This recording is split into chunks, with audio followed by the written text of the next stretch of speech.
Hello दोस्तों, welcome to my channel. दोस्तों, आज एक और नई कहानी हम आपके लिए लेकर आए हैं जो बहुत ही प्रेरक और ज्ञानवर्धक है। आज की कहानी महात्मा बुद्ध द्वारा कही गई एक प्रेरक कहानी है जिसका टाइटल कहा जा सकता है उत्तम व्यक्ति कौन है। कहानी छोटी है मगर बहुत कुछ सिखा सकती है, इसलिए आशा करती हूँ आप इसे पूरा सुनेंगे। तो चलिए शुरू करते हैं। बहुत पुरानी बात है, गौतम बुद्ध एक शहर में प्रवास कर रहे थे। उनके कुछ शिष्य भी उनके साथ थे। उनके शिष्य एक दिन शहर में घूमने निकले तो उस शहर के लोगों ने उन्हें बहुत बुरा भला कहा। शिष्यों को बहुत बुरा लगा और वे वापस लौट आए। गौतम बुद्ध ने जब देखा कि उनके शिष्य बहुत क्रोध में दिख रहे हैं तो उन्होंने पूछा, क्या बात है, आप सभी इतने तनाव में क्यों दिख रहे हैं?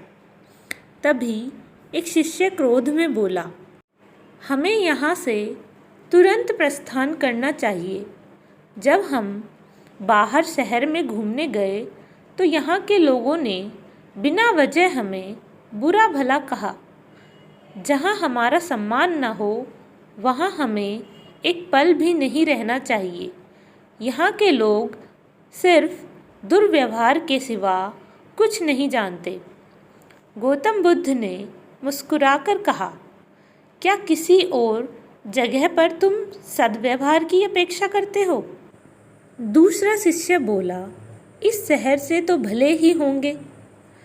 तब गौतम बुद्ध बोले, किसी जगह को सिर्फ इसलिए छोड़ देना गलत होगा कि वहाँ के लोग दुर्व्यवहार करते हैं। हम तो संत हैं, हमें तो कुछ ऐसा करना चाहिए कि जिस स्थान पर भी जाएं, उस स्थान को तब तक ना छोड़ें जब तक अपनी अच्छाइयों से वहाँ के लोगों को सुधार न दें।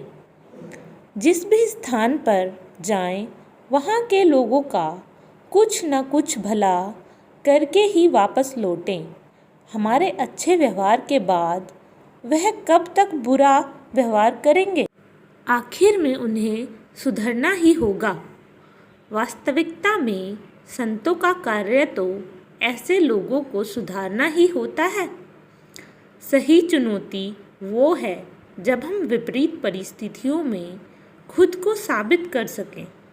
ये सभी बातें सुनकर बुद्ध के प्रिय शिष्य आनंद ने प्रश्न किया, उत्तम व्यक्ति किसे कहते हैं?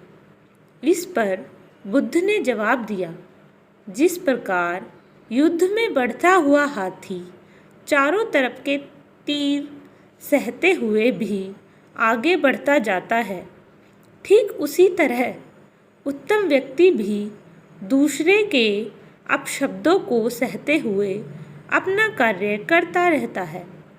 खुद को वश में करने वाले प्राणी से उत्तम कोई और हो ही नहीं सकता। गौतम बुद्ध की बात शिष्यों को अच्छी तरह से समझ आ गई और उन्होंने वहाँ से जाने का इरादा त्याग दिया। तो दोस्तों, आशा करती हूँ कहानी आपको पसंद आई होगी। अगर आपको कहानी पसंद आई है तो like, share, subscribe and comment अवश्य करें। Thank you.